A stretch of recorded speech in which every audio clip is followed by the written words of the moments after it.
When it comes to vendor events, something that people don't prepare enough is what you're actually going to say at your table to seal the deal. So in this video, I'm going to break down how to make a great sales pitch for your book that is effective, succinct, and is going to make someone not only want to look at your book on your table, but actually purchase it and take it home. It's so important that you nail down your sales pitch because you only have about 10 to 30 seconds to convince someone that they not only want, but need this book in their at-home library or for whatever person that they're thinking of in their own life. But in order to convince them of that, you need to do so quickly and effectively.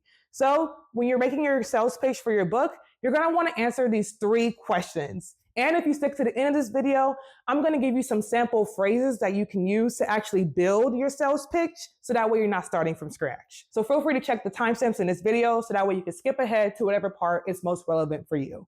So let's just start at the beginning when it comes to these 3 questions. And then we're going to break each one of them down so that way we understand it a lot more.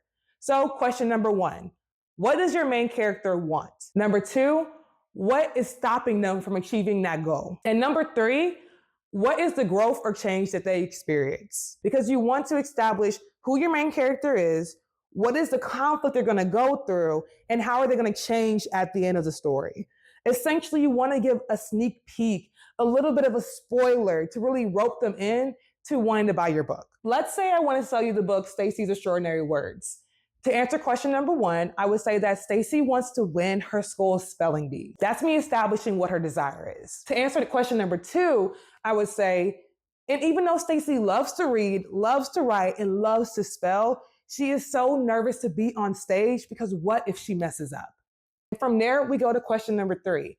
What is the growth or change that this character goes through? So from there, I would say something like, but Stacy learns that it's not just about memorizing words, it's about actually living up to the words she's learning to help her through the school spelling bee. And that's giving a good sneak peek into the story. So that way an ideal reader would say, okay, I possibly will be interested in reading a book about someone going into a school spelling bee, working through the nervousness about it, and being strong and persevering through those feelings to actually compete in the spelling bee. But I would encourage you, before you craft the story pitch for your own book, to do it for popular books that already exist and to match it up with their own book description so that way you can see how well you are doing when it comes to relaying the message of the story in a convincing way. His mind is about a young boy named DeAndre and his love for his incarcerated father. So when he's at school one day and his teacher tells everyone to write about who the role model is, he finds out very quickly that not everyone else sees his father in the same positive light. But ultimately, he learns that he can't let other people determine how he feels about his own situation. And that's the sales pitch that I typically do when I'm at vendor events about my book. Again, it's about giving that sneak peek about who your main character is, what their desires are, and then what the storyline is going to be. Because ultimately, doing those things, you will grab a reader's attention because they will either see themselves in the main character or at least have a similar experience to them, or the transformation will be so interesting for them that they'll want to read more about it.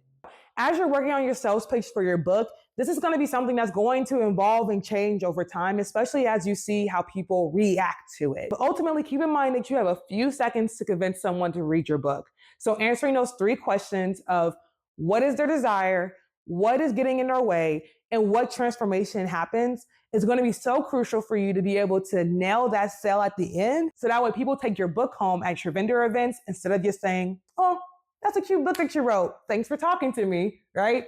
This is going to be so crucial. It sounds really simple, but I promise it will make a big impact when it comes to getting people to actually want to buy your book. Now that we talk about the questions that you're going to want to answer to make this story pitch, I do want to give you just a few sentence stems to get you started when it comes to crafting your story. So that way you're not always starting from scratch.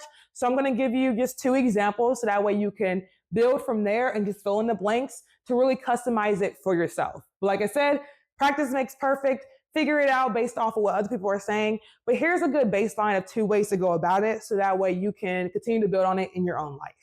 You could say blank wants to do blank. Everything was fine until blank happened. In the end, blank learns blank. Or it could be insert book title is about blank who is dealing with blank. But when blank happens, they have to learn how to blank. Your story page doesn't have to be perfect, but it does have to be short, engaging, and effective within those 10 to 30 seconds to convince someone to actually buy your book and not just look at it. And if you found this video helpful, feel free to check out the other videos on my page where we break down more tools and tricks to help you along your author journey.